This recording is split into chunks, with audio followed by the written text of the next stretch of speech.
여러분 어떻게 10분 쉬셨습니까? 조금 아쉽죠?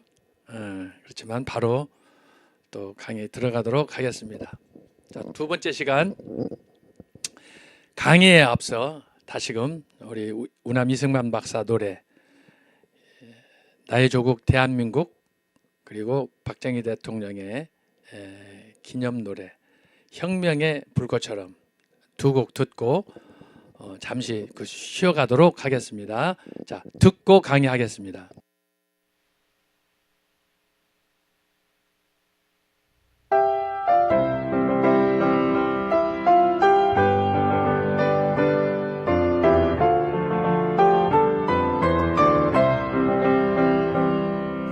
백척간도 민족 운명 어깨 메고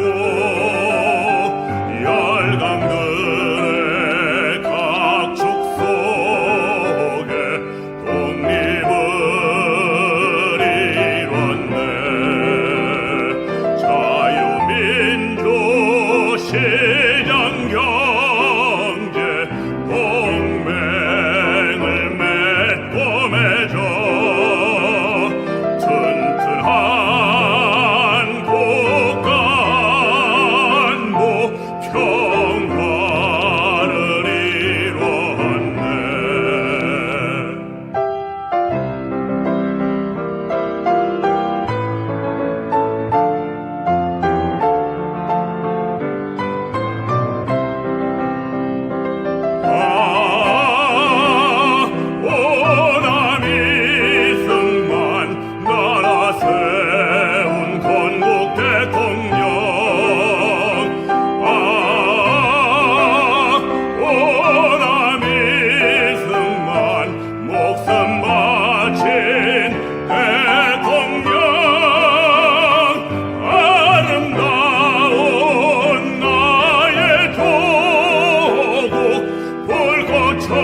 노년이 일어나서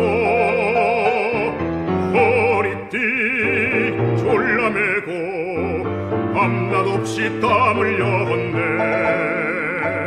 새마을 운동으로 국민 생활 개선하고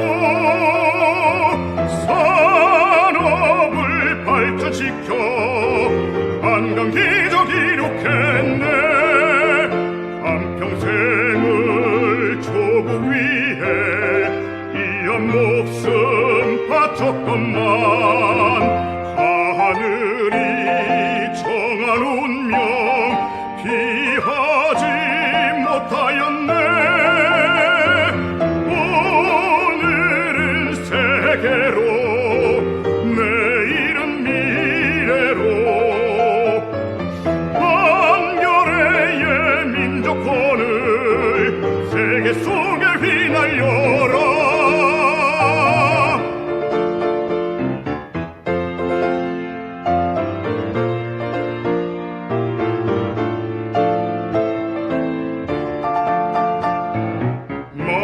마을마다 도시마다 꿈과 희망 꽃 피우고 서로 돕고 세워주며 선진한국 이루었네. 국방을 강화하여 자유평화 드높이고 온 땅에 혁명의 뜻 불꽃처럼 펼치었네. 한평생을 조국 위해 이한 목숨 바쳤건만 하늘이 정한 운명 피하지 못하였네. 오늘은 세계로 내일은 미래로 한겨레의 민족권을 세계 속에 휘날려라.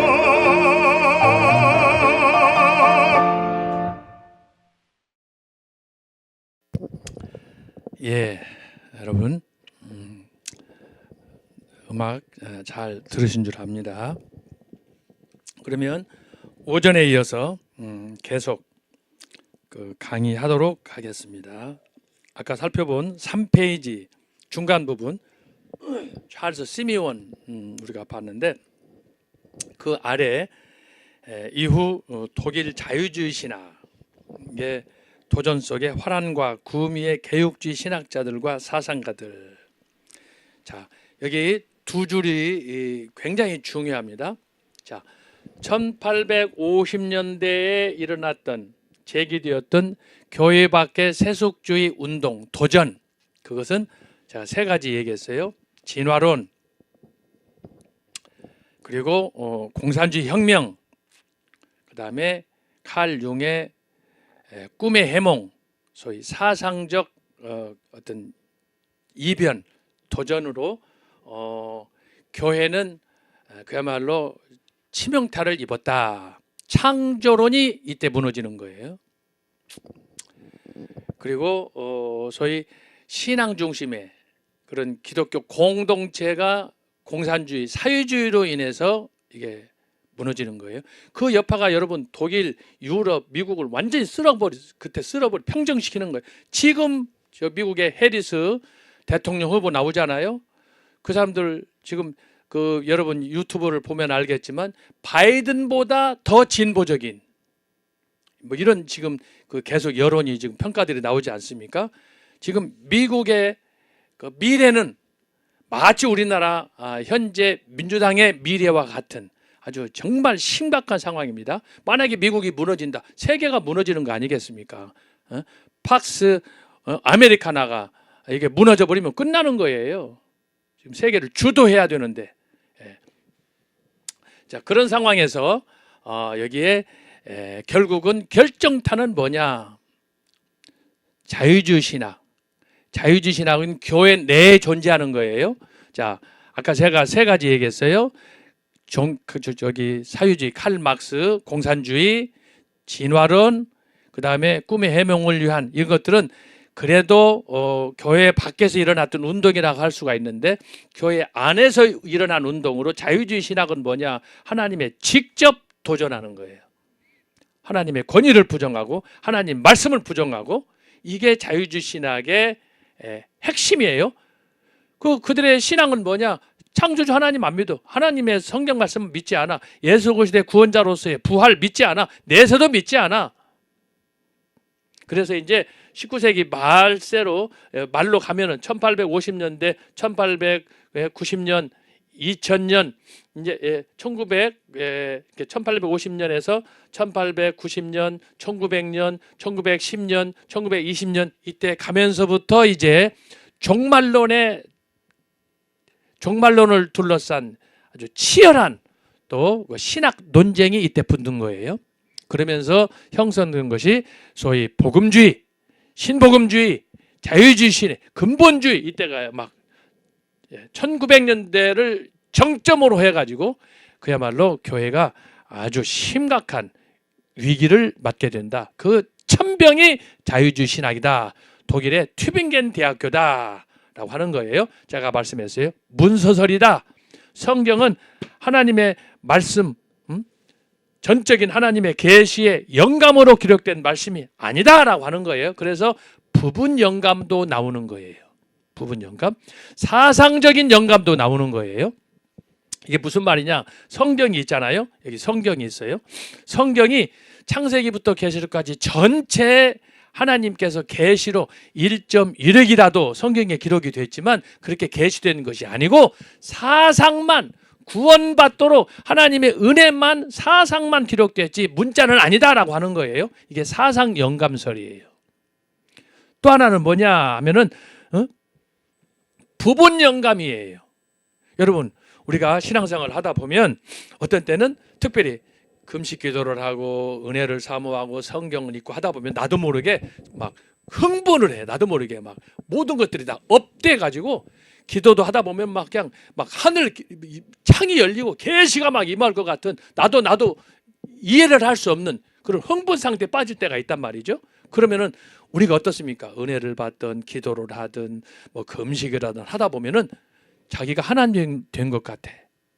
여러분 그런 경험 하잖아요. 전 목사님 설교를 들으면서 성경에 나타난 집회를 하면서 특히 요즘에 배필의 원리라든가 지난번에 계속 하셨던 하나님의 역사, 구원 역사 경영 같은 거 이걸 듣다 보면은 은혜를 받잖아요. 복음의 7대 제사, 창조에 나타나는 그리스도 막 이런 거 듣다 보면은 말씀 속에 우리가 심취하다 보니까 막 흥분을 하고 너무너무 좋은 거야. 그러나 그 기분이 얼마나 갑니까? 그 기분이 얼마 못 가요. 하루? 반나절? 1시간 갑니까? 전혀 믿을 수 없는 거예요. 이게 우리의 감성이에요. 우리의 감정이다 이 말이에요. 그것이 절대적으로 변하지 않는다 그러면 얼마나 좋겠어요. 그러나 사람은 바람 앞에 흔들리는 갈대와 같은다 이 말이에요. 자, 그런데 바로 이 시기에 여기에 제가 여러 사람 간단하게 이름만 적었습니다만은 이렇게 풍전등화에 직면한 역사적 기독교, 존 칼빈과 루터와 쯔빙글리와 개혁자들이 청교도도 일으켰던 그 신학의 강렬한 그 흐름이 여기에 딱 제동이 걸리는 거예요. 1850년 거기에 마지막 분탕질을 한 게 자유주의 신학이다. 그 영향으로 1850년 이후에 교회는 급속도로 여러분 몰락하게 되는 거예요. 이성을 강조하고 자유주의 신학을 강조하고 인간의 절대화를 강조하다 보니까 자유와 해방이 된 것 같은데 교회는 영적으로 죽는 거예요. 급속도로 교회가 침체 상태로 빠지는 거예요. 이게 1850년 19세기 말에 일어났던 기독교 역사의 징조였어요. 징조. 이때 이렇게 급속도로 교회가 추락하는 상황에서 그 교회를 다시 반등시킨 교회 지도자들이 있다. 그것을 제가 여기 쓰는 거예요. 자, 그걸 보겠어요. 중간에 6번째 줄. 대표적으로 후른반 프린스터, 그의 제자 아브라함 카이퍼, 헤르만 바빙크, 게알더스 보스, 비비 월필드, 헤르만 도여베르트, 코넬리우스 반틸. 이야, 여러분 이 사람들 이름은 반드시 알아야 돼요. 제가 지금 하는 이 사람들의 이름은 자유주의 신학 속칭으로 아주 직접적으로 얘기합니다. 감리교 신학대학, 협성신학대학, 한국신학대학, 순복음 신학교, 여타 신학교에서는 이 사람들의 이름 자체가 언급이 안 돼요. 일부 장로교, 예를 들면 강나루 장로교 신학대학, 제가 옛날 학생들하고 다 대화를 해봤어요. 이 사람들을 이야기하면 그 사람들은 보수, 소위 꼴통이라고 비난받는 거예요. 여러분 그거 잘 알으셔야 돼요. 제가 역사학을 영국에서 정통으로 했잖아요.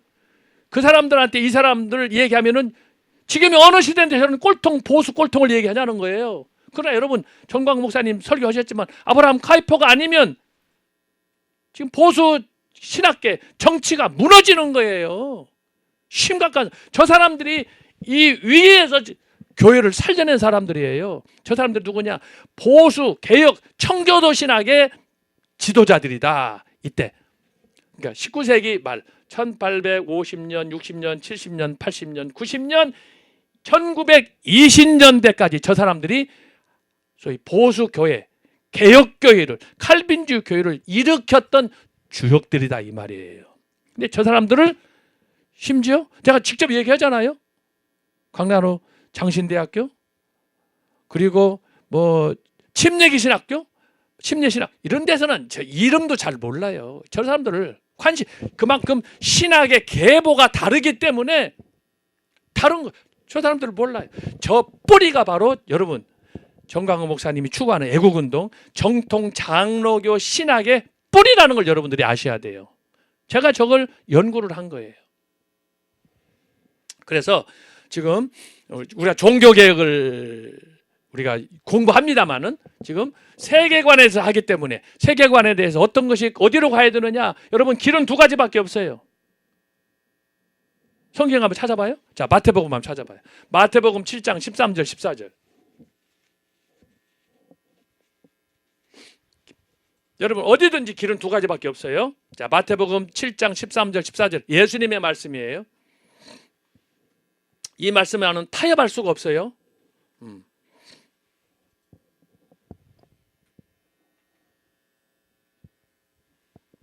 자, 13절 14절이에요. 잘 여러분 이 말씀을 의미심장하게 들어야 됩니다.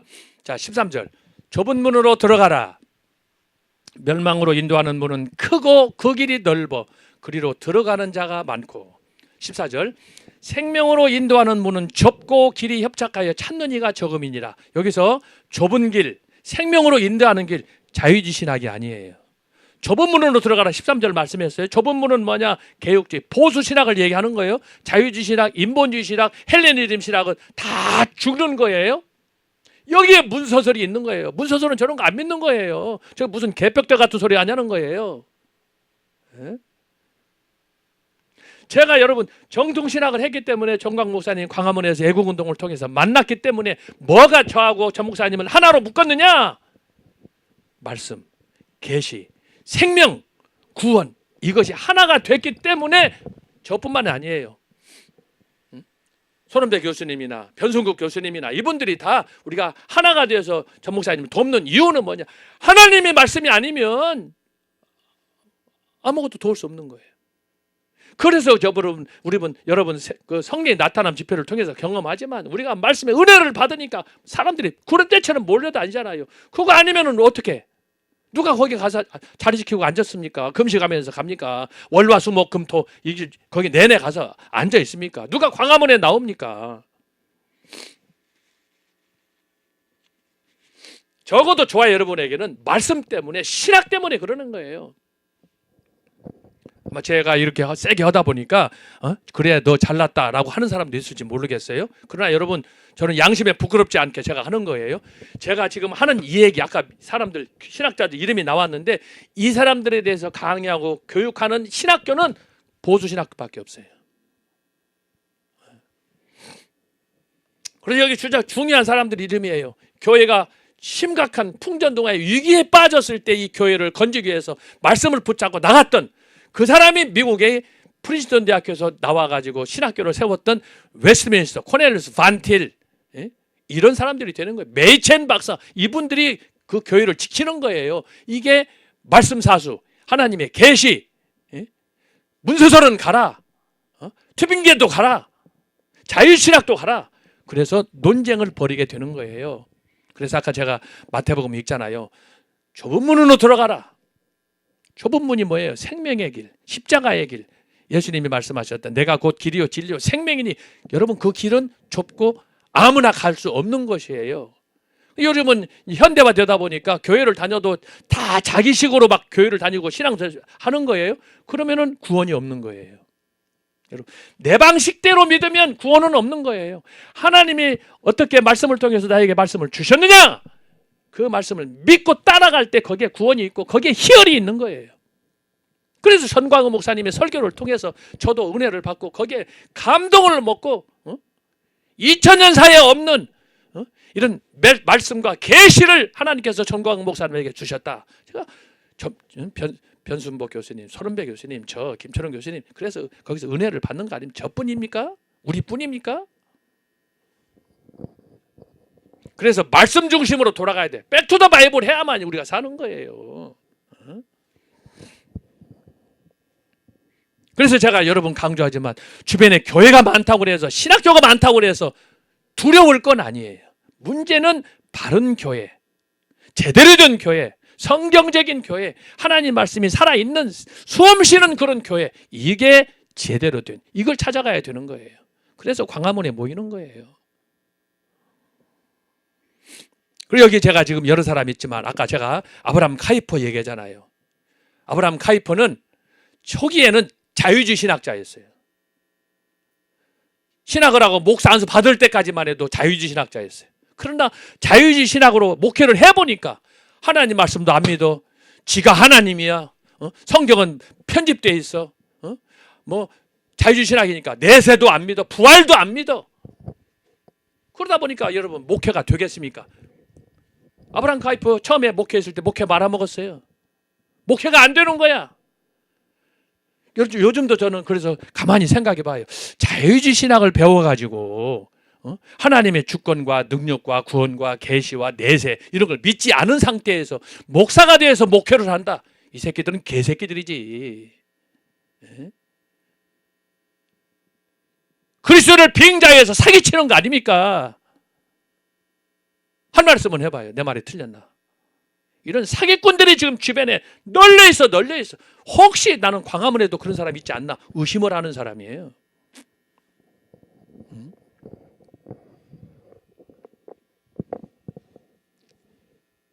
그저 교회 가서 자기 취미 생활로 교회 생활을 해. 혹시 우리 청교도 5기 학생들 가운데서 그냥 재미 삼아서 취미 삼아서 이 강의 듣는다. 그러면 안 되는 거예요.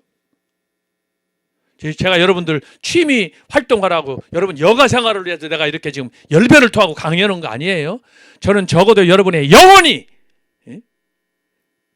뭔가 결단해가지고 나라를 살리고 교회를 살리고 그래서 나도 살고 여러분도 살고 우리가 모두가 사는 걸 꿈꾸기 때문에 내가 이렇게 열변을 토하는 거지. 내가 괜히 여러분 얼굴도 못 보는데 침 튀길 일이 있습니까? 예수님 당시에도 예수님이 나를 본 자는 하느님을 보았다. 내가 곧 길이요 진리다 생명이다라고 했을 때 태반이 믿지를 않았어요. 태반이 믿죠. 오히려 그놈들이 예수님을 십자가에 못 박아 죽이잖아요. 요즘도 마찬가지야. 바른 말씀 바른 진리를 외치면 비난받고 조롱당해. 그러고는 주변에 보면 전부가 다 성경 믿지 않는 대충 믿는 그런 소위 얼빠진 그런 자유주의적인 인본주의적인 세속주의적인 그런 신앙인들이 널려 있단 말이에요. 혹시 뭐 어디서 뭐 하나 안 주나 콩고물 안 떨어지나 이런 것만 쳐다보는 사람이 있다 이 말이죠. 그러면 어떻게 되겠어요? 죽는 거예요. 좁은 길로 여기에는 생명으로 인도하는 분은 좁다. 그 길로 여러분이 가야지. 놀러 날라오고 다니면 되겠어요? 그건 죽는 길이라니까. 그래서 지금 여러분 어떤 사람들은 그렇게 해요. 제가 강의를 하다 보니까 많은 우리 제자들도 그래. 교수님 성경을 잘 해석하고 구약을 해석하고 신약을 잘 해석해야 목회도 성공하고 은혜가 되지 기독교 역사 해가지고는 교회가 부흥이 안 됩니다. 정신 빠진 얘기하는 거예요. 역사를 모르면 죽는 거라니까. 제가 지금 얘기를 하잖아요. 성경도 잘 알아야 되고 구약도 알아야 되고 신약도 잘 알아야 되면 역사를 알아야 내가 지금 당신이 무엇을 해야 될지를 아는 거예요. 현주소 내가 아까 얘기했잖아요. 현주소. 당신이 머문 그곳이 어디냐? 그곳에서 뭘 바라봐야 되느냐?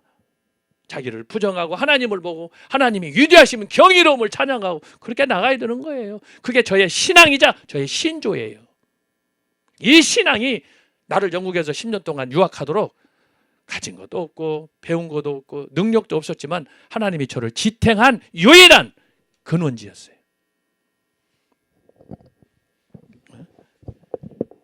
제가 영국에 10년 동안 제가 이사도 얼마나 많이 당한 줄 알아요? 얼마나 서름 많이 당한 줄 알아요?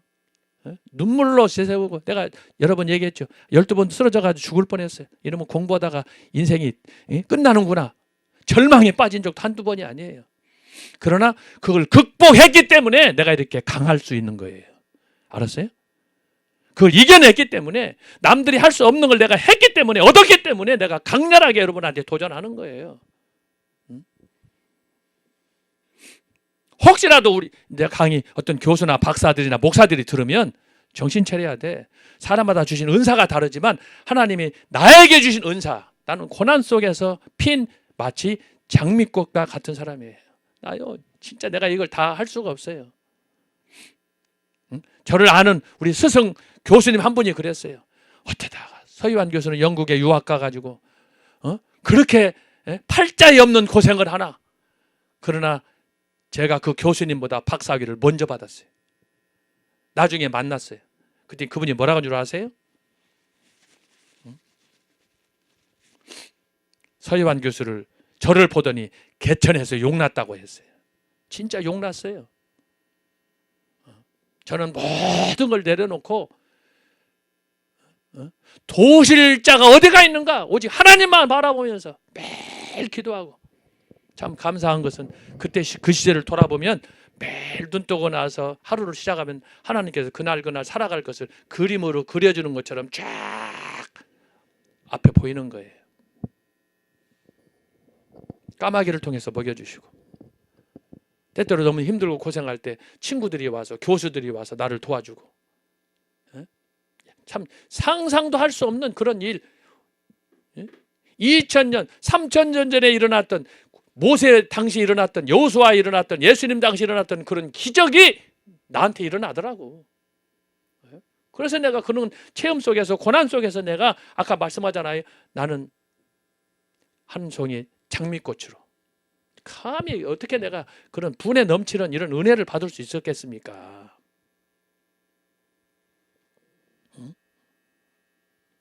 그런데 바로 이런 그 개인에게도 역사적인 혼란이 있지만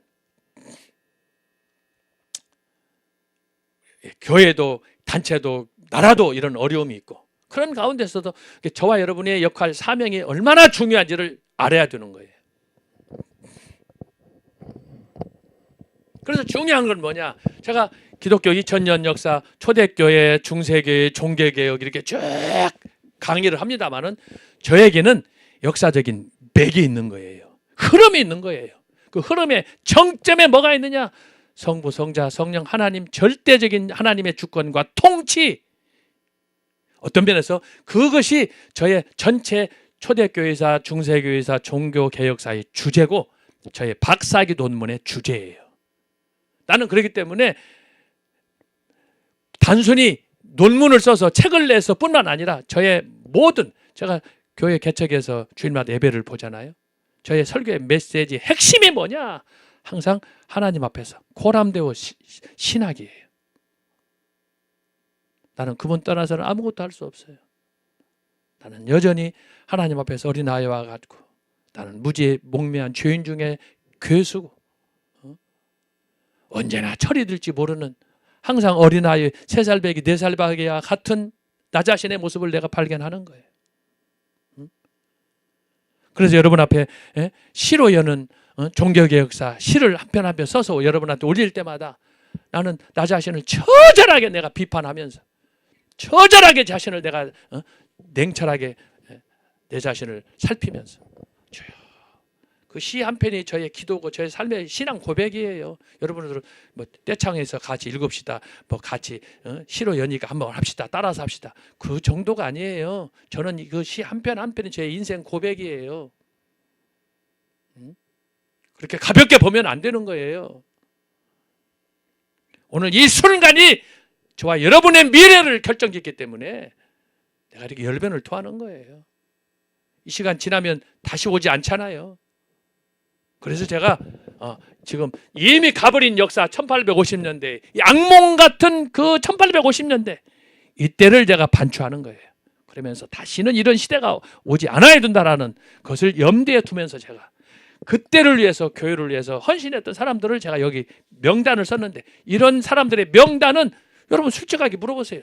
강남로 가서 물어보든지 저 아현동에 감신 가서 물어보든지 저 수원에 있는 한신 가서 물어보든지 교수들한테 물어보세요. 교수들이 이런 걸 아나? 학생들이 아나? Nobody knows. 왜? 안 가르쳐 주니까 모르니까. 그러나 저는 이 영국에서 이걸 영국 본토에서 내가 이걸 공부한 사람 아닙니까? 정통으로 내가 한 거잖아요. 기독교 역사를 종교개혁사만 내가 한 게 아니잖아요. 초대 중세를 다 꿰뚫어서 내가 한 사람 아닙니까? 아브라함 가입부터 마찬가지예요. 그래서 여기 등장하는 여기 7명, 8명 있는데 이 사람들이 결국은 정통 기독교를 부활시킨 마지막 보루 그것을 지켜낸 사람들이다. 이 사람들 때문에 오늘 한국에 보수신학이 존재하는 거예요. 미국의 보수신학교 웨스트민스터 칼빈이 존재하는 거예요. 이 사람들 아니었으면 네덜란드에 개혁신학교도 없어졌어요. 다 죽었어요. 이 사람들이 저는 개인적으로 하나님의 교회의 마지막 이렇게 보루를 지킨 저희 별 중에 별이라고 저는 생각하는 사람이에요. 여러분 이 사람들의 명단을 잘 기억하시기 바랍니다. 정말 중요한 사람이에요.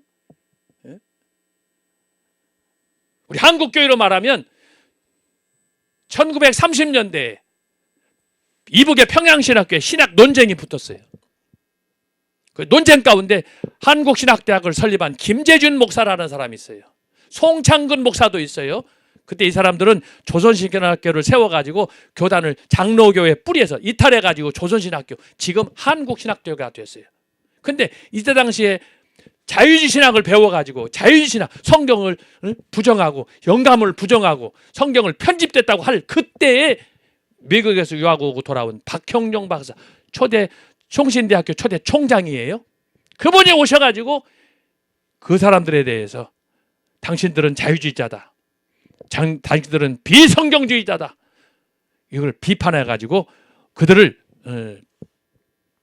총회 재판부에 올려가지고 마침내 총회에서 그들을 징계해가지고 그래서 떨어져 나가는 게 한국 기독교 장로회 한국신학교가 된 거예요. 한국신학대학.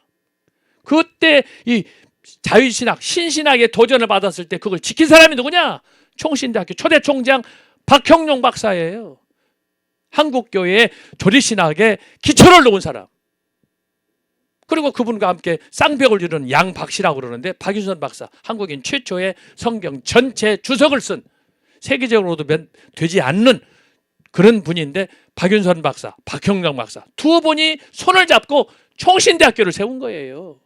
이거 여기 이분들을 통해서 보수신학이 한국에 뿌리를 내린 거예요. 보수신학이에요. 제가 나중에 설명할 거예요. 보수신학과 신정통신학이 있어요. 그리고 또 복음주의 신학이 있어요. 다 달라요. 이 계보를 여러분이 정확하게 알아야 결국은 저와 여러분의 족보가 제대로 정립이 되는 거예요. 이 족보 잘못 잡으면 성경에 족보 나오잖아요. 족보가 잘못되면 개망신 하는 거예요. 그래서 적어도 저는 하나님 말씀에 기초해서 보수적으로 성경적으로 하나님의 영감 계시 중심으로 구원의 말씀으로 저는 확신하는 저 나름대로의 고백으로 제가 오늘 이 강의를 준비해서 여러분한테 이 얘기하는 거예요.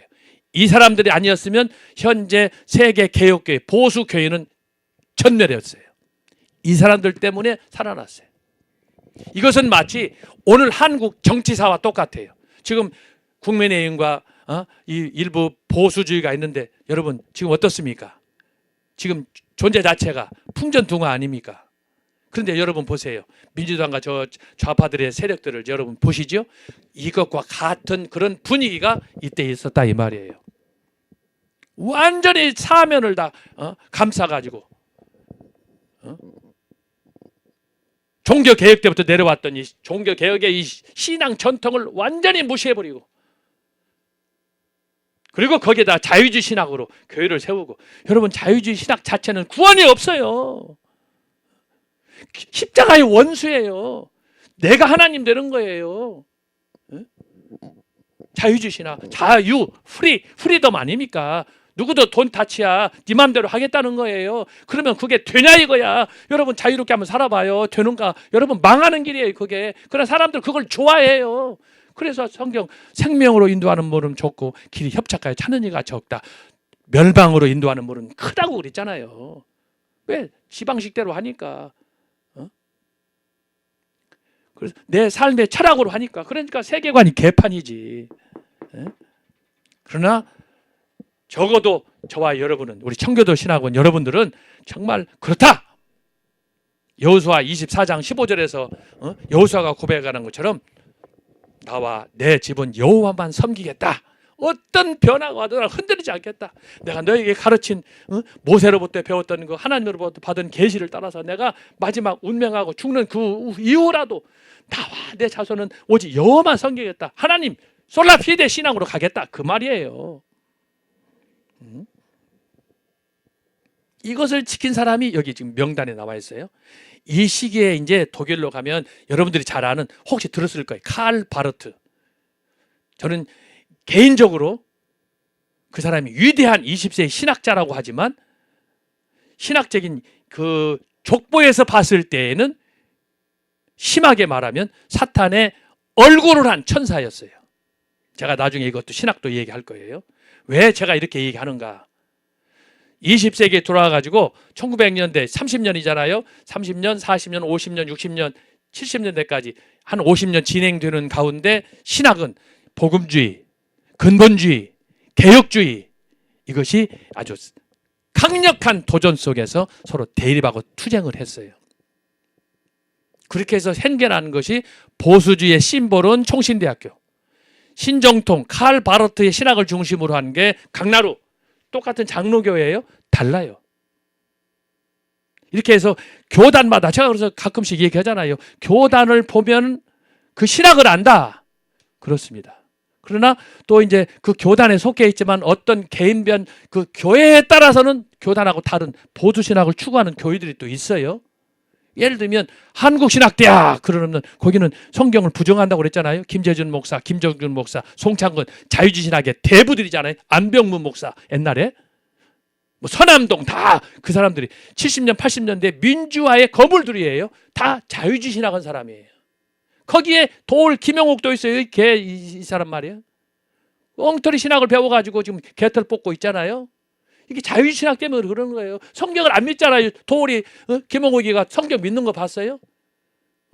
예수님을 사생아라고 그런 표현을 하지 않나? 뭐 마리아하고 어떤 뭐 동성연애 했다, 이런 쓸데없는 소리 하는, 이게 다 자유주의 신학에서 나오는 거예요. 괜히 그 사람들이 하는 게 아니에요. 결국은 뭐예요? 요즘 빨갱이들처럼 교회의 체계를 무너뜨리고 교회 신앙 전통을 파괴하고, 이게 원수, 이것이 바로 사도 바울이 말한 십자가의 원수가 되는 거예요. 거기에 구원이 있겠어요? 거기 가면 그게 좁은 길로 가는 길입니까? 생명으로 가는 길입니까? 그러나 많은 사람들이 김영옥이 도올에서 EBS 강연하면 열광을 하잖아요. 다 죽는 길로 가는 거예요. 거기에 생명이 없어요. 여러분 그거 들으면서 히히 낙낙할 이유가 없는 거야. 죽는데.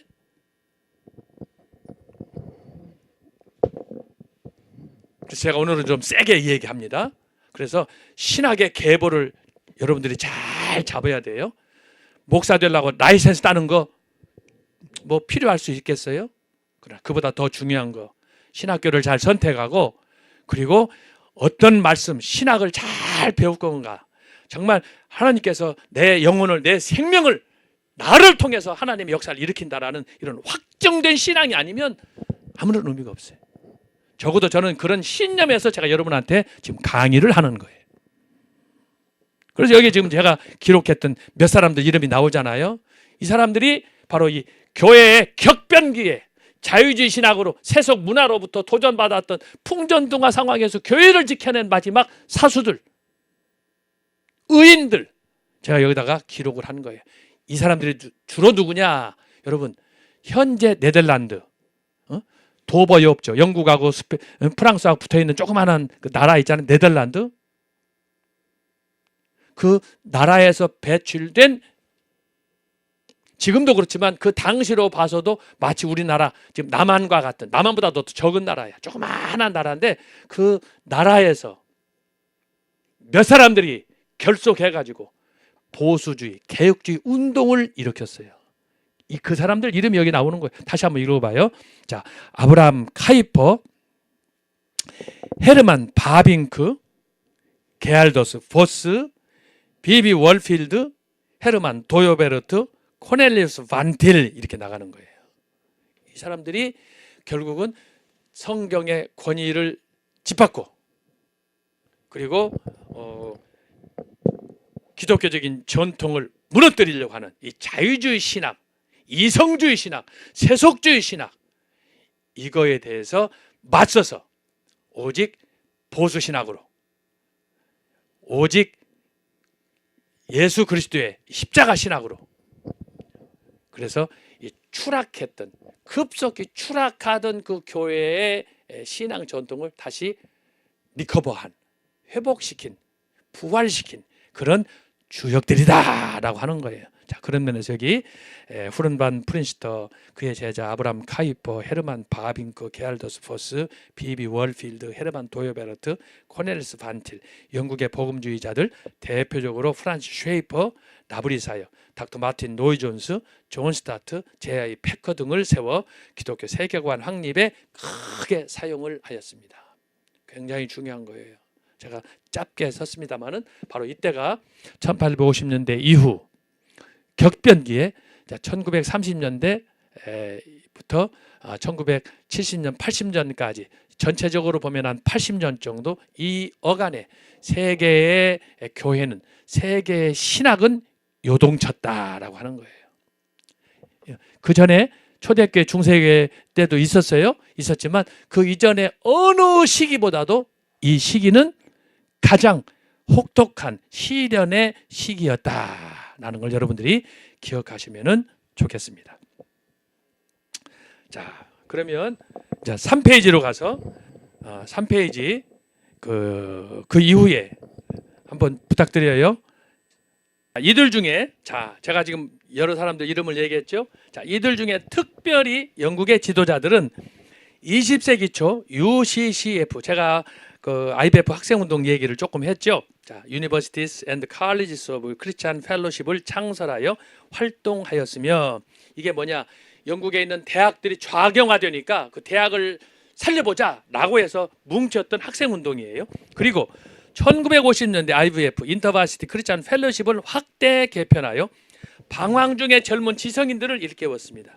그리고 IBP 출판사를 통해 세계관 확립과 복음 전도뿐만 아니라 의사단체인 누가회를 통해 활동하였습니다. 이들은 철저히 교회 부속기관으로 활동하였습니다. 따라서 영국에서는 학생운동과 교회 간의 마찰 없이 상호 협력함으로 사명을 잘 감당하고 있습니다. 이것은 학생운동에 있어서 영국 교회, 미국 교회가 모델이에요. 한국 교회는 따로따로예요. 그렇게 되면 안 되는 거예요. 그래서 원래 교회 밖에 있던 운동은 철저히 교회를 중심으로, 교회를 도움으로 나가야지, 교회로부터 이탈하면 잘못된 거예요. 한국에 이런 학생운동 단체가 대부분이에요. 유일하게 교회하고 관계를 잘 맺는 단체가 IVF예요. 처음부터 그랬기 때문에. 다른 단체는 다 독립기관이야.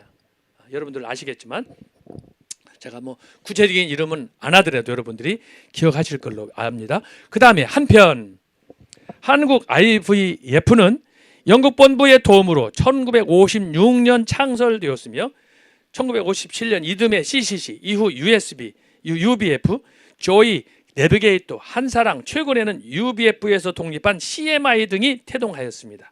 소위 복음주의적인 이들 단체들은 1970년, 80년대 진보적 성향의 학생 시민단체와 교회들의 민주화에 맞서 한국교회의 영적 성장을 주도하며 학내 학생들의 다양한 소그룹 운동을 통해 성경 공부와 제자 훈련, 세계관 확립에 기여하였습니다. 그래서 학생 운동도 크게 두 파로 나눠지는 걸 볼 수 있어요. 소위 그 학교에서 하는 전교연 같은 이런 단체들이 여기에 맞서서 학생들을 이념으로 빨갱이들 교육을 시킨 그 지하 그룹이 아니겠습니까? 이것은 이제 기독교 단체이기 때문에 주로 영혼 구원, 교회 관계, 또 학생 선교, 세계 선교에 기여하게 됐다. 그 중심에 CCC와 IVF, UBF가 자리합니다. 특별히 CCC는 빌리 그리함 목사를 주강사로 1974년 엑스포 여의도 집회를 주도하였습니다. 이는 한편 기독교 2000년 역사 속에 길이 남을 대집회였고, 다른 한편 민족 복음화의 초석과 부흥의 전환점이 되었으며 1980년 세계 복음화 대송회의 개최로 다시 한번 열기가 고조되었습니다. 당시 국내 정세는 4페이지입니다. 12.6 사태, 박정희 대통령의 암살과 12.12 전두환 구부 쿠데타로 매우 불안한 상황에서 이듬해 긴장과 대립 속에 5.18 광주 민주화 운동을 촉발시켰습니다. 동시에 이때 안으로는 오순절, 성령운동이, 밖으로는 기도원 운동과 부흥회 등이 뜨겁게 전개되었습니다. 그러던 중에 한국교회 영적 성숙과 성장을 위한 다양한 단체들이, 예를 들면 1987년 기독교 윤리실천운동, 또 1989년 경제정의실천연합, 1996년 기독교 학문연구회 등이 창립되어 신앙과 학문 전어를 통해 기독교 세계관 확립을 폭넓게 전개하였습니다. 그런데 지금 우리가 평가해 볼 때 이들 단체들의 그 대부분의 사상적 기조는 매우 자유주의적인 그런 그 경향이 많이 나타나고 있다라고 하는 것을 알 수가 있겠습니다. 이것을 주도한 분 중에 대표적인 분이 지금 한동대학교 이사장인 손봉호 박사예요. 그때 이걸 처음에 창립할 때만 해도 그분이 보수주의의 아주 아이콘이었는데, 지금 보니까 이분이 전광훈 목사님을 막 비판하고 뭐 이런저런 얘기도 하고 그러는데, 저에게는 스승이에요. 근데 너무너무 사상이 많이 달라져 버렸어요. 심지어 그 중에는 그분하고 쌍벽을 이루던 한국 기독교사의 어른이셨던 이자 만자 그 열자 이만열 박사님이 계시는데, 이분도 마찬가지예요. 두 분 다 고신 출신이신데, 두 분이 그때 70년 80년대에 그렇게 참 젊은이들의 저희들의 아주 스승이셨는데, 지금 이렇게 사회가 변하는 과정에서 또 정부의 한 요직도 맡고 이렇게 하다 보니까, 그런 과정에서 보니까 지금은 완전히 좌파 쪽으로 기울어 버렸어요. 그래가지고 지금 이걸 아는 우리 친구들이나 이 사람들은 지금 어떻게 해야 될지, 한 시대에는 우리가 존경하는 어른들이었는데 지금은 보니까 사상적으로 너무 좌파적인 이런 쪽으로 기울어 버려가지고 지금 저희들이 아주 지금 일부 몇몇 사람들은 탄식 중에 있습니다. 자, 그러면 4페이지 3번 기독교 세계관의 역사적인 전통을 우리가 한번 살펴보도록 하겠습니다. 자, 여러분들이 오늘 제 강의를 잘 따라오시고 이해를 해야 됩니다. 자, 하나님은 말씀으로 천지 만물을 창조하셨습니다. 창조 목적은, 자, 이사야서 43장 7절이에요. 무릇 내 이름으로 일컫는 자 곧 내가 내 영광을 위하여 창조한 자를 오게 하라. 그들을 내가 지었고 만들었느니라. 하나님의 피조물 중에 특별히 짐승과 유인원인 사람과의 차이는 무엇입니까? 유사점도 있지만 근본적인 차이는 인격과 지혜, 이성적 판단 능력, 비전과 꿈 이상입니다. 과학자들에 의하면 능력을 결정하는 와중에 짐승 중에 돌고래와 코끼리가 사람보다 1.5배 많습니다. 뇌가 많다는 것은 동물 자체의 능력을 말해주는 것입니다. 그럼에도 불구하고 돌고래나 코끼리는 창조 이후 달라진 것이 없습니다. 영국과 미국의 돌고래나 코끼리는 어떻습니까? 지금까지 그랬듯이 앞으로도 추후에 어떤 변화도 없습니다. 그러나 인간은 하나님의 형상대로 지음받았기 때문에 만물 중에 뛰어난 다스리고 지배하는 영장인 것입니다. 만물의 영장. 그런데 인류는 시대와 지역을 따라, 때로는 각자의 능력을 따라 놀라운 차이를 보이고 있습니다. 어떤 교육과 문화적 혜택을 받느냐에 따라서 그 능력은 천차만별입니다. 이것은 이후 가치관, 인생관, 자연관, 종교관으로 다양하게 표출됩니다. 이 모든 것을 하나로 통합할 때 바로 세계관으로 정리되는 것입니다. 사람은 누구나 이 세계관에 따라 생활합니다. 무식하든 유식하든 성공했든 실패했든 행복하든 불행하든 누구나 세계관이 있습니다. 이 세계관은 결국 종교관에 의해 형성되는데 기독교인들은 성경에 의해 영향을 받습니다. 그러면 기독교 세계관이란 무엇입니까? 자, 여러분 이제 우리가 여기 잘 도착했어요. 그래서 하나님의 천지 창조와 더불어 시작된 하나님의 이 삼남 만상 천국의 이 모든 세계의 창조, 이것은 결국은 두 개로 나눠진다. 일반적인 세속적인 세계관이 있고 기독교적인 세계관, 성경적인 세계관이 있다라고 했는데, 이제 여기서 성경이 말하는 기독교적인 세계관은 어떤 것인가 라고 하는 것을 우리가 살펴보도록 하겠습니다. 제가 세 가지로 정리를 했습니다. 첫째는 뭐냐? 교회적 전통입니다. 한마디로 삶 속에 배태된 삶, 공동체적 신앙의 원리입니다. 자, 이것은 뭐냐? 초대교회 때 제가 이제 다음 시간쯤이면 초대교회에 대해서 간단하게 이게 제가 정리를 하겠지만, 초대교회 그러면 뭐냐? 한마디로 박해가 특징이에요. 박해.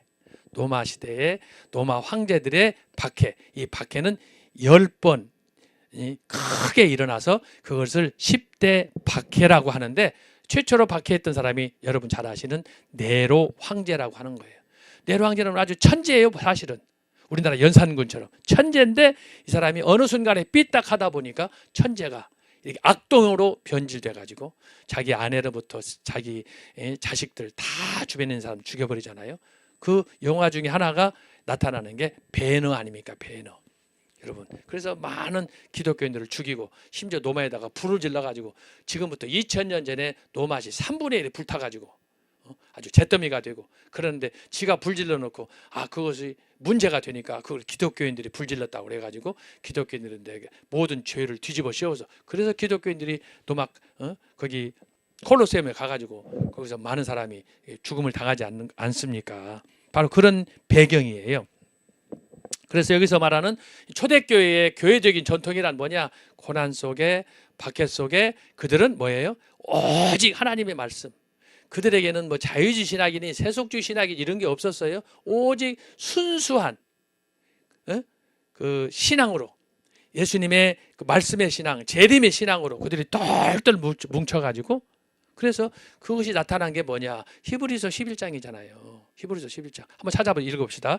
히브리서 11장 자 34절부터 한번 읽어봅시다. 히브리서 11장 34절.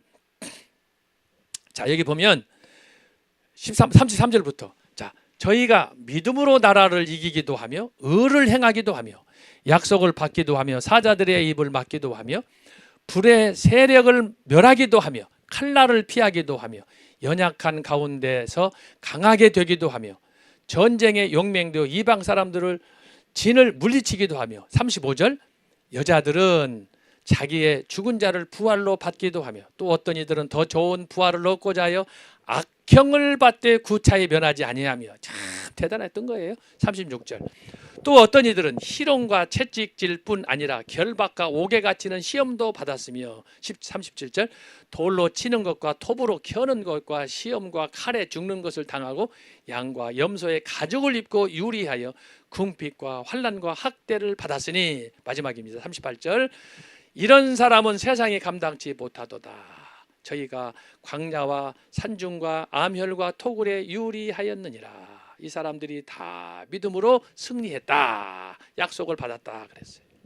자, 이것이 초대교회의 신앙이었다라고 하는 거예요. 자, 그래서 박해 중에 아주 골수의 아주 다듬어진 정말 신앙인들, 이 사람들처럼 순수한 신앙인들이 없었어요. 이 사람들은 오직 예수님만 바라봤어요. 예수님 말씀만 묻었어요. 요즘처럼 자유주의 신학이니 부활이니 동정녀 말에 이런 거 그 사람들은 묻지 않았어요. 무조건 묻지 않고 이들은 예수님 말씀에 순종하면서 재림을 기다려요. 그래서 생긴 것이 카타콤의 순교 무덤이 생긴 거예요. 대단한 신앙이에요. 우리 같으면은 그냥 이런저런 얘기 이런저런 소문에 막 우리가 휘말려 가지고 도대체 신앙생활을 제대로 할 수가 없어. 그것을 막는 사람들이 목사고 장로고 권사고, 그것도 20년, 30년, 40년, 50년 된 사람들, 참 환장할 일이에요. 자, 이것이 초대교회의 모습이었다. 자, 보겠습니다. 두 번째 줄. 초대교회는 고난과 박해, 순교의 시기로 64년 네로 황제의 박해를 기점으로 313년 콘스탄티누스 황제의 기독교 공인까지 약 250년간 진행이 됐다. 이 시기에 수많은 교회 지도자들이 성경의 가르침에 따라 온갖 회의와 타협에 굴하지 않고 꿋꿋이 믿음을 지켰습니다. 특별히 박해 아래서 신앙을 견지한 초기의 속사도 교부들, 대표적으로 폴리갑과 이레니우스 등이 있습니다. 당시 교회와 성도들은 로마 제국의 두려움과 경계 대상이었습니다. 오히려 약자인데, 로마 황제에서 봤을 때는 약자인데, 그런데도 로마 황실에서 로마 제국에 이 사람들을 더 두려워했다라고 하는 거예요. 그만큼 신앙이 순수하고 신앙이 아주 헌신적인 그런 사람들이었겠다라고 하는 거예요. 그 다음 줄. 사실 당시 제국에서 볼 때 기독교인들은 상대할 대상이 아니었습니다. 군대 조직력과 경제적 부, 인적 능력을 갖춘 제국에 비해 기독교인들은 조직과 무기, 경제적 여건 등에 총체적으로 부실하기 때문입니다. 이들은 때리면 맞고 붙잡히면 처형되는 생사의 기로에서 이들은 더 좋은 것을 택하게 되었습니다. 여러분, 더 좋은 것이 뭐예요? 고난과 함께 그리스도, 고난과 함께 순교신앙으로 나갔다라고 하는 거예요. 그들은 어떤 고난과 시련, 박해와 도전에도 순교신앙을 견지하였습니다. 이처럼 기독교 발전 과정에서 형성된 신앙적 세계관은 오늘날 이런 모험과 실천을 요청하고 있습니다. 지난 2000년 기독교 역사는 우리에게 이것을 증거하고 있습니다. 여러분, 오늘 강의를 들으면서 여러분 어떤 생각이 듭니까? 정말 이 세계관이 중요한 거예요. 이 세계관은 하나님의 말씀에 기초한 신앙에 중요한 거예요. 그 신앙은 보수적인 자유주의 신학이 아닌, 이성적인 세속주의 신학이 아닌, 해방 신학이 아닌, 민중 신학이 아닌 하나님의 말씀에 기초한 생명 신학으로 나가야 우리가 산다라고 하는 거예요. 그것이 굉장히 중요해. 그래서 그 모든 세계관의 기초는 성경이다. 성경으로 돌아가는 거예요. 그래서 성경을 잘 믿어야 돼. 뭐 문서절이네, 편집됐네, 이런 개소리는 하면 안 되는 거예요. 두 번째로, 신학적 전통. 고난과 시련의 때에 성 어거스틴, 윌리엄 틴데일, 존 후스, 종교개혁 시대의 루터와 쯔빙글리, 칼빈, 낙스, 베자 등을 통해 형성이 되었습니다. 여러분, 초대교회 초기에는 그냥 신학이라는 게 체계화되지 않았어요. 그냥 믿는 거예요. 그 신앙이 잘 정리된 게 주기도문, 사도신경이잖아요. 그런데 시간이 지나갈수록 거기에 대해서 하나하나 주석을 달고 해석하는 이런 학문적인 여유, 신앙적인 여유가 생기게 된 거예요. 거기에 쓰임받은 사람이 루터, 쯔빙글리, 칼빈, 낙스, 베자, 이런 사람들이에요. 그리고 이 사람들이 성경을 해석하고 성경을 설교하고 하는 과정에서 성경 말씀을 풀다 보니까 이제 성경이 우리에게 하나하나 익히게 된 거예요. 그래서 강의 설교가 이제 권장되게 되고, 그걸 하다 보니까 주석이 나오게 되고, 성경을 해석하는 주석이 나와야 되니까 그걸 해석하다 보니까 이제 우리 변순문 교수님처럼 원어 강독이 나오는 거예요. 히브리 말로, 아람어로 된 성경, 구약 성경을 이제 풀어가지고 우리 한국말로 풀어서 주는 거예요. 김철웅 교수님 같은 경우는 바울 신학이잖아요. 헬라어로 기록된 성경을 우리가 헬라어를 다 공부 못하기 때문에, 또 해도 어렵기 때문에, 전문적인 지식을 가질 수 없기 때문에 이제 우리 교수님 통해서 주석을 쓰면 그 주석을 보고 성경과 대조해서 우리가 참 뜻을 아는 그런 면에서 이제 성경을 해석할 때 그 교수님들, 우리 박사님들이 성경에 정통하고 신학이 잘 말씀에 뿌리를 내려야만이 주석이 좋은 거예요. 그러니까 자유주의 신학자가 성경을 해석한다, 지멋대로 하는 거예요. 개판 5분 전이 되는 거예요. 그래서 여러분 서점에 가서 주석을 사든 설교집을 사든 뭘 할 때도, 그래서 성경도 제대로 된 성경, 그리고 성경을 해석한 주석도 제대로 된 거. 그래서 중요한 것이 신학이 중요한 거예요. 신학, 보수 신학.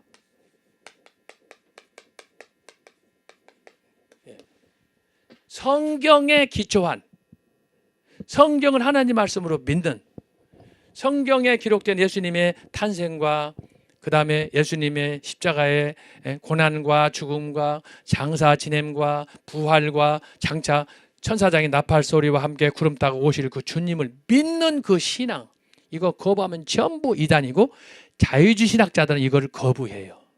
알았어요? 그러니까 신학교라고 내가 아무데나 가면 안 된다고 그러잖아요. 아무데나 가서 머리 박고 대가리 쳐박고 거기서 안수받으면 안 되는 거예요. 제가 그래서 가끔 아주 여러분들 들으면 마음 상할 사람도 있겠지만은 내가 얘기하는 거예요. 현실이기 때문에. 어디 가서 대충 공부해가지고 목사 됐다고 목사 행세하고 성경에 대해서 아는 것도 아니고 설교를 제대로 하는 것도 아니고 개판 목사들, 개떡 같은 목사들이 주변에 널려 있잖아요. 목사 안수 받았는데 설교를 1년 가야 하는지 2년 가야 하는지 3년 가야 한 번이나 두 번 하는지 모를 정도로 영혼이 완전히 찌들어가지고 메말라가지고 바위처럼 굳어가지고 비가 3년 반 동안 안 와서 땅이 갈라지는 그런 그 가뭄의 시절처럼 성경에 나오는 것처럼 보기는 말짱한데 머릿속에 그의 심령은 막 가물어가지고 메말라가지고 그냥 거기에서 새싹이 나와야 되는데 막 가시던 불이 나오고 말이야. 엉겅퀴가 나오고 그런 주변 사람들 제가 너무 많이 보는 거예요. 안수 받으면 목사가 됐으면 기도하면서 목회할 수 있는 목양지가 있어야 되고 적어도 일주일에 한 번, 두 번은 설교를 해야 되고 그래야 지 영혼이 그 영혼이 사는 것 아니겠어요?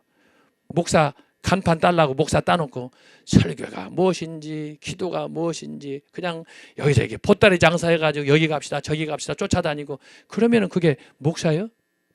죽는 거라니까. 빨리 사표내야지. 그런 사람은 빨리 사표내야지. 그래서 제가 얘기하잖아요. 목사 되는 게 중요한 게 아니에요. 신학을 하는 게 중요한 게 아니에요. 어디서 무엇을 제대로 했느냐. 그래서 절차가 중요한 거예요. 절차가. 여기서 제가 그래서 신학적 전통이란 뭐냐, 이런 기초가 없었던 초기에 초대교회에서 순교당하는데 무슨 신학이 필요해, 무슨 여유가 있어, 무슨 뭐 감론을 막 논의할 수 있어요. 그런데 그들이 우리에게 보여주는 것은 순수한 신앙, 하나님 말씀을 믿고 주님의 말씀을 믿고 말씀대로 실천하는 신앙, 그게 폴리갑이라고 제가 말씀드렸잖아요. 순교의 신앙이라고 말씀했잖아요. 근데 시간이 지나면서 교회가 안정되니까 313년 기독교가 법적으로 공인되니까 그때부터는 이제 신앙이, 성경 말씀이 공론화되면서 신학이 형성이 되는 거예요. 그래서 여기서 신학적 전통을 제가 얘기하는 거예요. 예를 들면 여러분들이 이제 초등학교 들어가기 전에는 아빠 밑에서 엄마 밑에서 아빠 엄마 한글을 배우잖아요.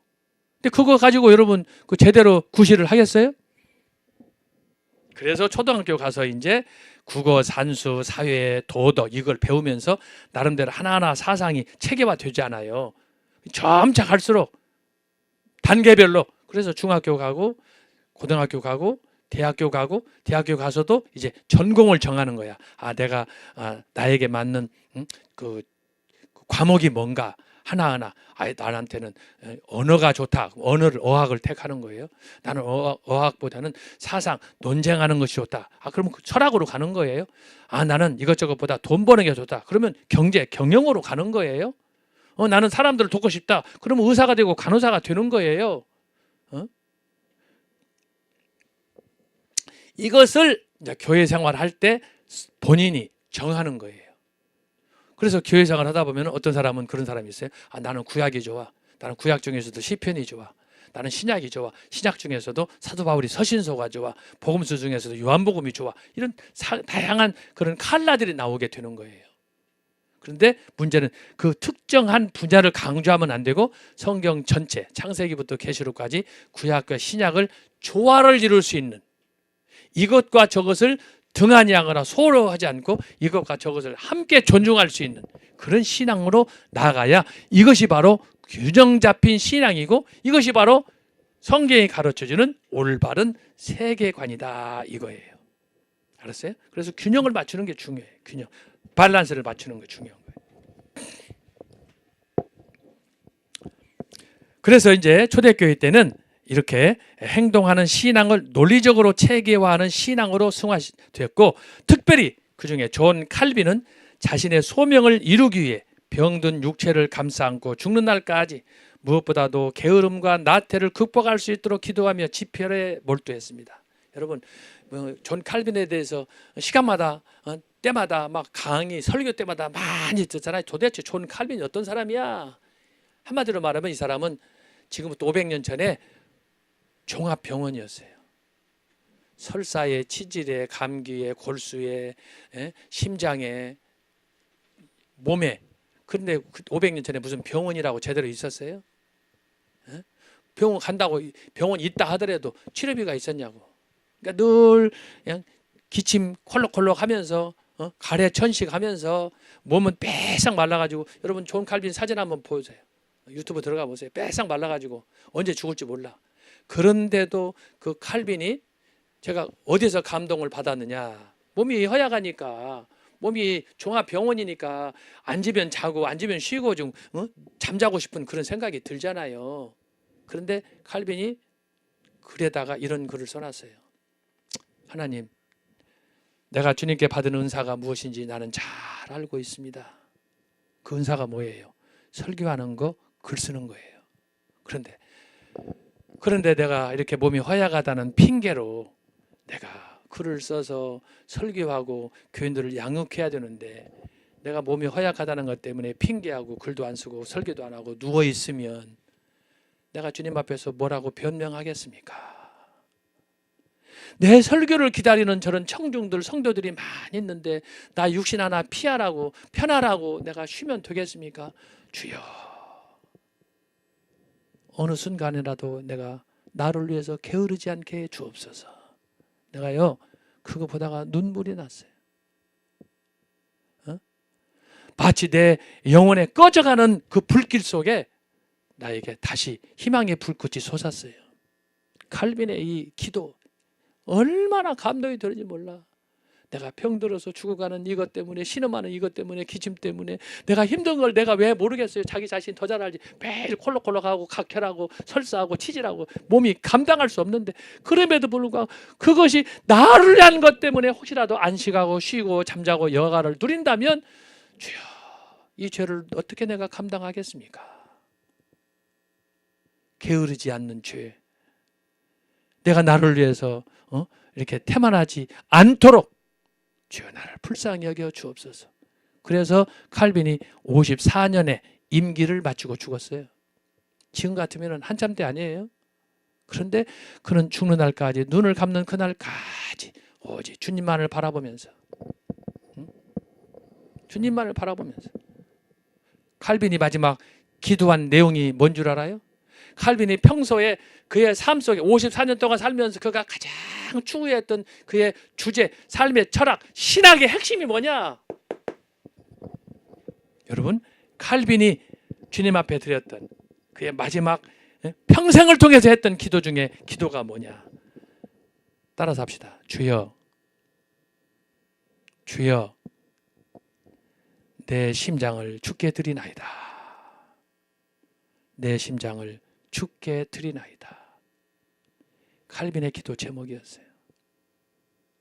병들어서 몸은 썩어가고 각혈하고 기침하고 설사하고 배탈나고 소화도 안 되고 위장병에 견딜 수 없는 그런 환경 속에서 칼빈, 심장을 드린다는 건 뭐예요? 숨 쉬는 그날까지 내가 주님만 바라보며 살겠습니다. 주여,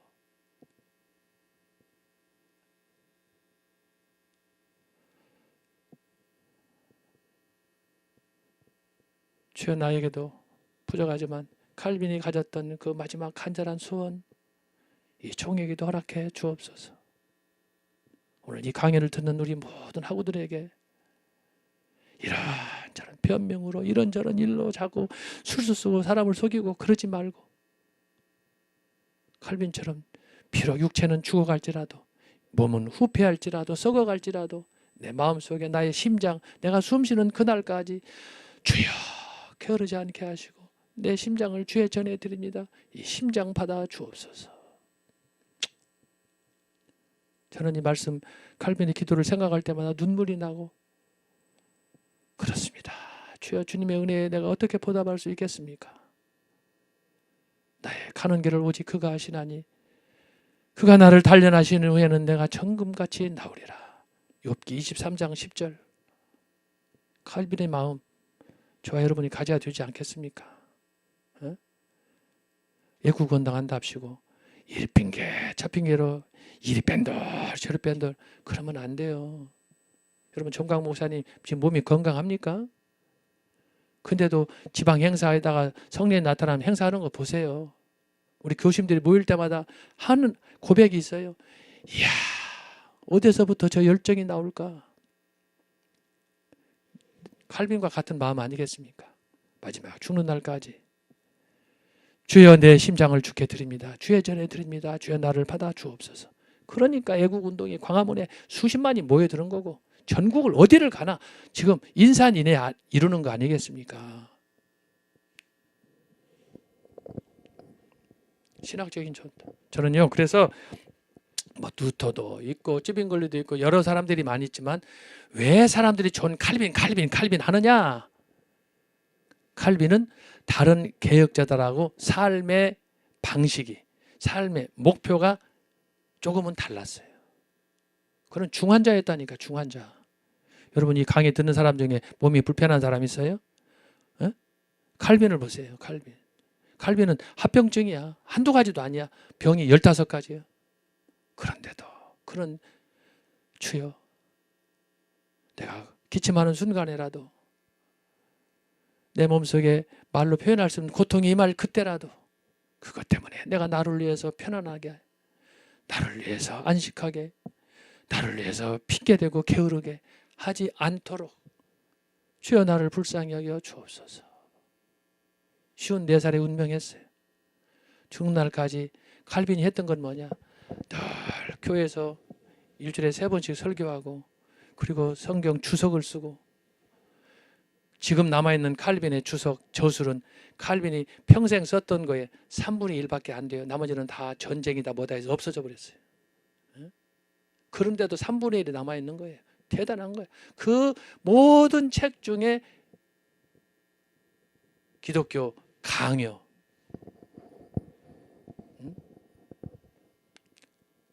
이건 종교개혁 이후 1500년 이후 500년 동안에 기독교 신학을 집대성한 완성품으로 심지어 자유주의 신학자를 또 그걸 인정할 정도로 칼빈의 저서 중에 명품 저서가 된 거예요. 고전 중에 고조예요. 초대교회는 어거스틴의 참여록 여러분 아시잖아요. 그런 책이 있지만 그보다도 훨씬 더 심오하고 방대한 신학을 성경을 기초로 해서 체계화한 것이 바로 보수 신학의 상징인 칼빈의 기독교 강요다라고 하는 거예요. 그래서 사람들이 칼빈 알고 심지어 이름을 따가지고 칼빈 신학교도 있고 그러잖아요. 서울에도 칼빈 신학교가 있잖아요. 그 괜히 그러는 게 아니에요. 그 사람이 평생 추구한 신앙과 그의 신앙 전통을 실천하기 위해서 제자들을 양성하기 위한 목적으로 학교가 세워지는 칼빈 재단도 있고 칼빈 학교도 있고 또 그것만이 아니에요. 미국에 가면 영국에 가면 그 칼빈 이름을 딴 사람들이 얼마나 많은지 몰라. 칼빈이 얼마나 많은지 몰라. 칼빈 2, 3, 4, 5세들이.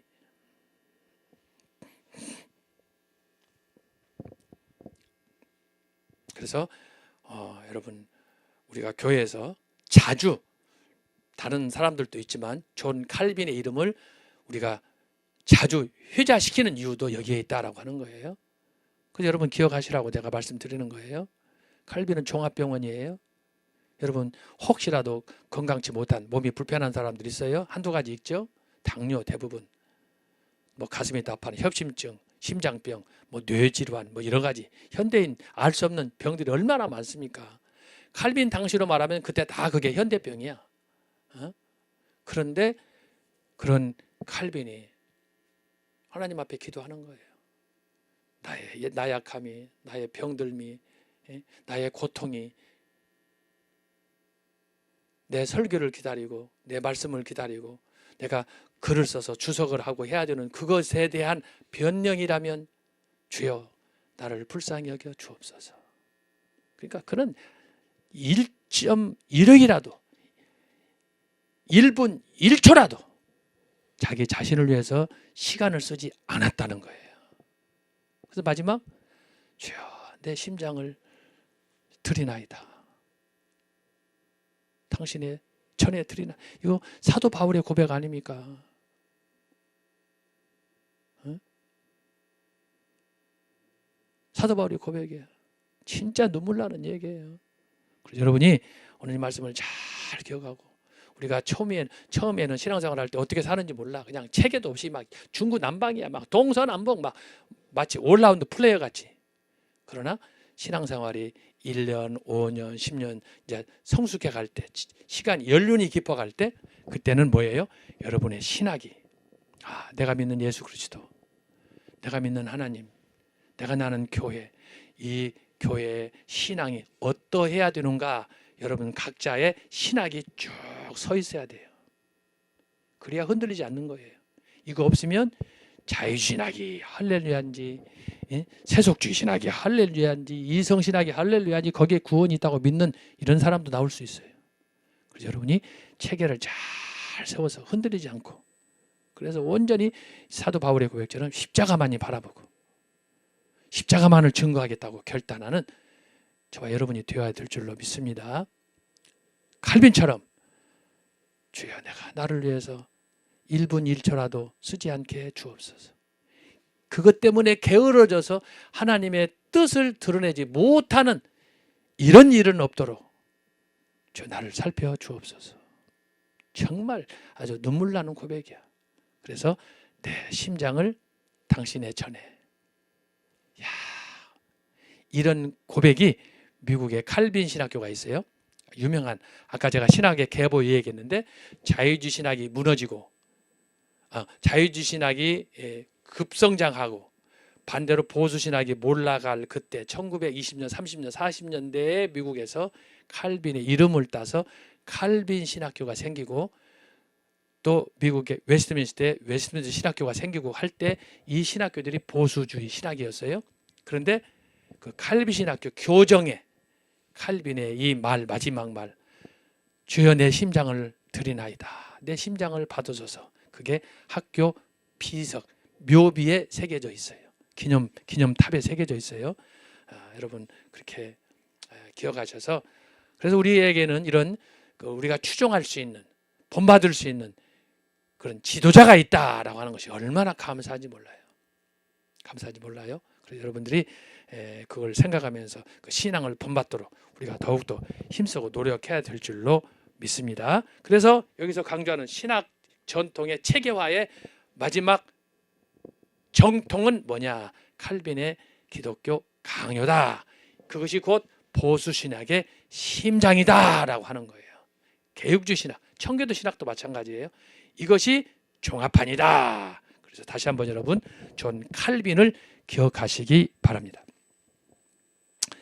자, 그다음에 이제 보게 되면은, 자, 그는 관제와 같이, 사도 바울의 고백이에요. 빌립보서에 디모데에서 나오는, 그는 관제와 같이 자신의 생명을 제단에 드렸던 사도 바울처럼 그의 심장을 주님께 바쳤습니다. 육체는 죽으면 그만이지만 사상은 100년, 1000년을 가기 때문입니다. 결국 그의 헌신적인 노력의 결과 태동한 것이 기독교 강요입니다. 이를 위해 교회 지도자들은 때로는 식음을 전폐하고 사생결단, 이 일에 매진하였습니다. 이것은 생각 없이 살아가는 우리에게 큰 도전이 아닐 수가 없습니다. 하나님의 말씀은 깊은 샘물과 같아서 마셔도 끝이 없습니다. 연구하고 탐구하여 자녀와 후대를 위해 작필을 남기는 것은 특별한 은총인 줄로 믿습니다. 신학적인 전통, 자, 그래서 초대 중세를 지나서 16세기 존 칼빈이 이룩한 이 집대성한 기독교 강요, 신학의 보루, 개혁 신학의 아주 보물과 같은, 여러분 이 책을 여러분들이 잘 기억하셨다가 신앙생활에 도움이 됐으면 좋겠습니다. 나중에 제가 이 기독교 강요, 이것은 크게 4부분으로 기록이 되어 있어요. 4권으로 되어 있어요. 기독교 강요는. 근데 이 4권의 기독교 강요에서 칼빈이 가르친 핵심적인 내용이 뭐냐? 한마디만 하고 지나갑니다. 사도신경의 기초에서 기독교 강요를 썼다라고 하는 거예요. 자, 사도신경, 다시 한번 사도신경 한번 읽어보겠습니다. 사도신경.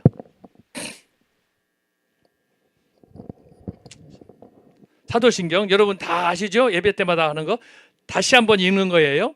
사도신경의 기초에서 칼빈이 기독교 강요를 만들었어요. 그래서 다시 한번 리마인드 하는 거예요. 자, 전능하사. 자, 한번 보겠습니다.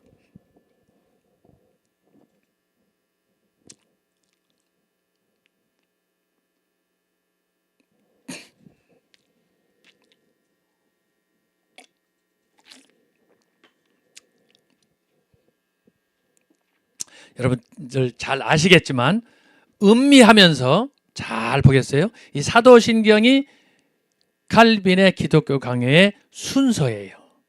잘 보세요. 그만큼 그래서 사도신경이 중요한 거야. 내가 다음 시간에 초대교회 신앙할 때 내가 사도신경 얘기하겠지만, 자, 잠깐 잊고 지나갑니다. 이 내용이 얼마나 성경 전체를 압축해 주는 거예요. 다 같이 시작.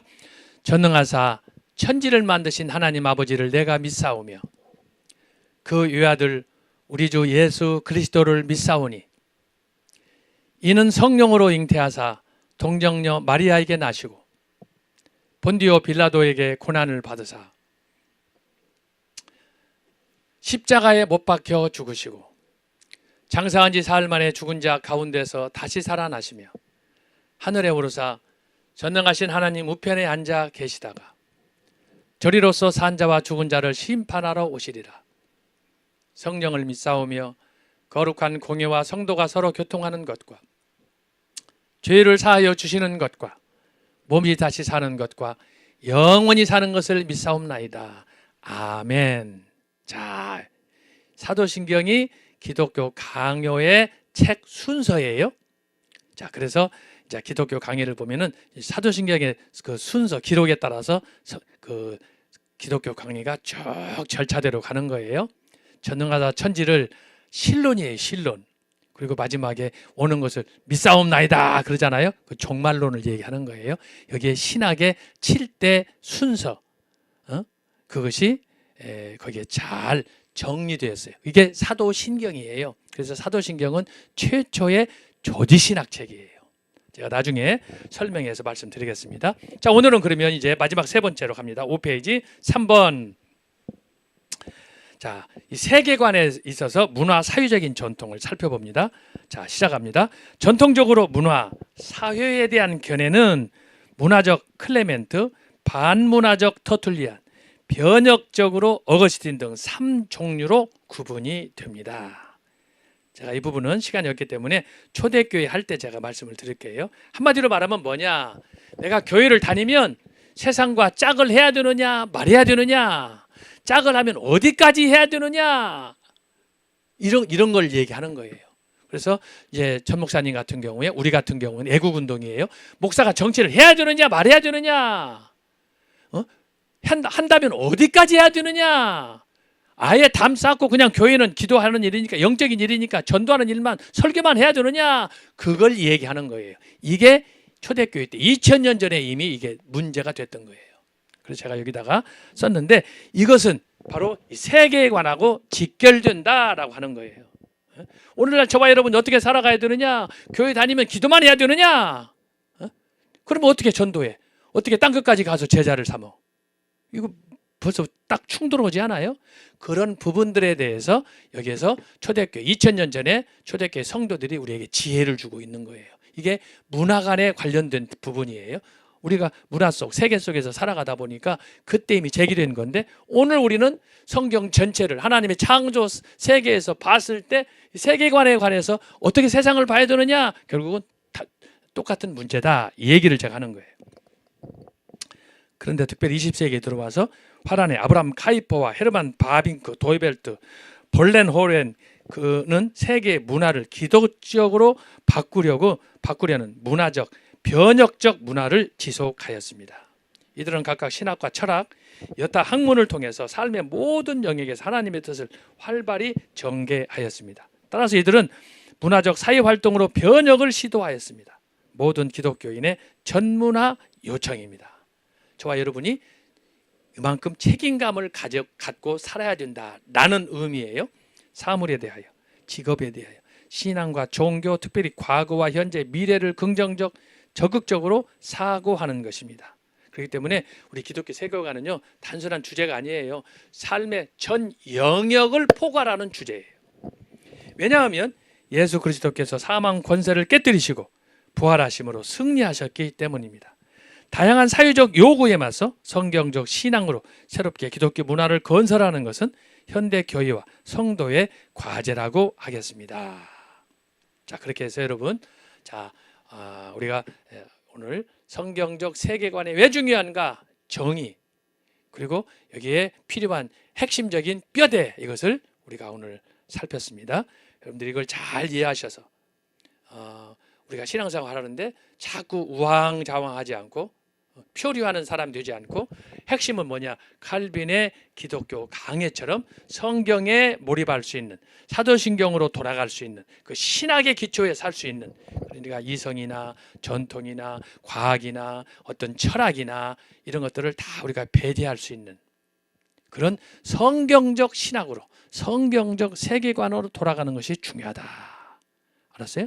그래서 제가 오늘 여러분한테 말씀을 드렸고, 그래서 아까 간단하게 보너스로 제가 1850년대에 일어났던 교회사의 이 격변기에 어떻게 우리 개혁교회가, 보수적인 교회가 하나님의 말씀으로 돌아갈 수 있었던가 하는 것을 제가 아까 7사람 네덜란드 더치들 중심으로 아브라함 카이퍼, 헤르만 도여베르트, 게알더스 보스 이런 사람들을 제가 소개를 한 거예요. 다시 한번 여러분들이 검토하시고 다음 주에 5페이지부터 기독교 세계관과 이제 본격적으로 성경과 직결해서 제가 말씀을 드리도록 하겠습니다. 기도하겠습니다. 하나님 아버지 감사합니다. 오늘 또 이렇게 첫 시간 2시간 우리가 어떻게 세계관으로 하나님의 창조 세계를 볼 것인가 우리가 살폈습니다. 정말 방대한 이런 학문이지만 우리가 이걸 정신 차려서 잘 깨닫게 하시고 하나하나 잘 정리해 갈 수 있도록 지혜와 명철을 주옵소서. 특별히 보수신학, 개혁신학, 청교도, 장로교 그 신학의 최종 완성인 존 칼빈의 기독교 강연을 통하여 우리가 잘 이것들을 이해하고 섭렵할 수 있도록 하게 하시고, 칼빈이 평생 추구했던 내가 병든 것 때문에 그것이 나의 변명이 되어서 하나님 일을 게으르지 않도록 하는 그의 평생의 소신이 내 심장을 주께 드립니다 라는 그 짧은 고백으로 드러난 것처럼 저희들도 오늘 하루 계속되는 우리의 삶 속에 칼빈의 신앙을 본받는, 나는 날마다 죽는다는 사도 바울의 신앙으로 실천할 수 있는 저희들이 되게 하여 주시옵소서. 전광훈 목사님과 함께하는 애국운동, 성령의 나타남, 지방집회 이 모든 행사마다 하나님이여 기적을 베푸시고 우리로 하여금 다시 한번 죽어가던 대한민국이 깨어나는, 교회가 깨어나고 각성하는 새로운 재도약을 맞는 그런 역사를 일으켜 주시옵소서. 이 한날도 주님 감사합니다. 주여 함께하여 주옵소서. 이 모든 말씀을 예수님의 이름으로 기도합나이다. 아멘. 감사합니다. 수고 많이 하셨습니다.